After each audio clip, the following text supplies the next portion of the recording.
उत्तराखंड में 30 अप्रैल से चार धाम यात्रा शुरू होने जा रही है और यात्रा को लेकर सभी विभाग तैयारियों में जुट चुके हैं। वहीं ट्रैफिक पुलिस भी अपनी तैयारियों को लेकर दावा कर रही है, लेकिन यह दावे पिछले 3 दिन के वीकेंड में फेल हो गए हैं। दरअसल बीते 3 दिन के वीकेंड के दौरान मसूरी और आसपास के पर्यटक स्थलों टिहरी क्षेत्र में शिवपुरी, मुनि की रेती क्षेत्र में राफ्टिंग और बैसाखी के पर्व पर भारी संख्या में पर्यटकों के आने के कारण ऋषिकेश और रायवाला क्षेत्र में यातायात का दबाव काफी बढ़ गया था, जिसका असर देहरादून के अन्य मार्गों पर भी दिखा। बताया जा रहा है कि लॉन्ग वीकेंड के दौरान विगत 2 दिनों में ऋषिकेश क्षेत्र अंतर्गत लगभग 80,000 पर्यटक वाहनों का आगमन हुआ, जिनमें से लगभग 20,000 वाहन वापस गए, जबकि मसूरी में भी 2 दिनों के दौरान 15,000 पर्यटक वाहन आए और 8,000 वाहन वापस गए। इस दौरान दोनों स्थानों पर पर्यटक वाहनों का आवागमन बना रहा, जिसके कारण हरिद्वार और ऋषिकेश में कई किलोमीटर का लंबा जाम देखने को मिला। वहीं दूसरी ओर ट्रैफिक निदेशालय ने जाम की स्थिति को नियंत्रण करने के लिए 3 प्लान तैयार किए हैं, जिससे जाम की स्थिति से निजात मिल सके।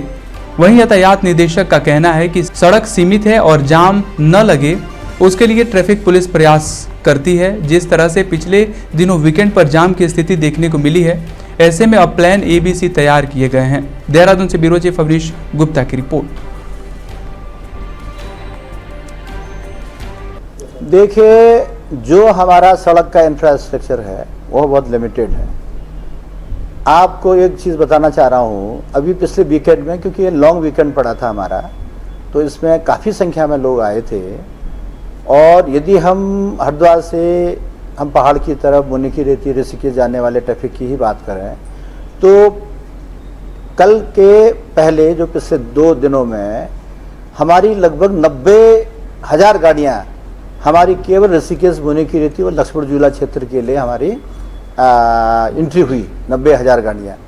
और उनमें मुझे लग रहा है कि हो सकता है कि 10% गाड़ियाँ जो पहाड़ के ऊपर जाने वाली होगी और अन्य लोग वहीं उन्हीं इलाकों के लिए आई है। और उसके लिए हमने डाइवर्जन का प्लान भी हमने लागू किया था इधर गुजराड़ा वगैरह से। तो अब जो चारधाम यात्रा के दृष्टिगत में हमने ये जो आपका मुनि की रेती, टिहरी गढ़वाल, पौड़ी गढ़वाल, देहरादून और हरिद्वार, इनके सारे एसपी ने अपना कोऑर्डिनेशन कर लिया है कि यदि ट्रैफिक का अत्यंत दबाव रहता है तो हम उसको होल्डिंग एरियाज में रखेंगे। हरिद्वार में हमारा होल्डिंग एरिया बनेगा, ऋषिकेश में, इधर नया गांव में और विकास नगर में जो आपका हरबड़पुर में। हाँ, देखिए, जिस तरह से लॉन्ग वीकेंड जब भी पड़ जाता है तो यहाँ पर यातायात व्यवस्था में काफ़ी दिक्कतें आती हैं, खासकर जो हमारा ऋषिकेश और आसपास का जो इलाका जो टिहरी से लगता है वहाँ पर, और मसूरी में बहुत सारे टूरिस्ट जाते हैं। और देहरादून में भी देखा है, जैसे कुच्चू पानी है, सहस्त्रधारा है, ये भी बहुत बड़े पिकनिक स्पॉट के रूप में जहाँ गर्मियों में बहुत सारे यात्री छुट्टियों के दौरान आते हैं। निरीक्षण के दौरान ये चीज़ पाई गई कि जो हैवी ट्रैफिक का जो आवागमन, खासकर हमारा जो बाईपास हाईवे है या अन्य, उसमें जो हैवी ट्रैफिक का ज़्यादा आवागमन होता है उससे भी ट्रैफिक जाम की समस्या होती है। इसको देखते हुए हमने 5-6 जगह चिन्हित करी जहाँ पर आवश्यकता अनुसार जो है हम वहाँ पर हैवी ट्रैफिक को रोक देंगे, जिससे कि कम से कम यातायात का दबाव हो। साथ ही साथ शहर में बहुत सारे NH पर देखे गए हैं कि कट्स बने हुए हैं। खासकर वो कट्स इसलिए बने कि वहाँ पर आबादी इतनी ज़्यादा होगी, कॉलोनी बस गई जहाँ पर लोगों का आना जाना रहता है, तो उन कट्स को भी ऐसे पीक टाइम में बंद करना जिससे आम जन को भी असुविधा ना हो। और जैसे ही वो हमारा पीक टाइम ओवर होता है यातायात का दबाव, तो उन कट्स को खोल दिया जाए। तो ऐसे हमने रिप्सना पुल के आसपास 2 कट थे, उसको भी बंद कराया, खासकर कि उसके कारण ट्रैफिक बढ़ने के कारण जो है वहाँ पर बाधित होता है।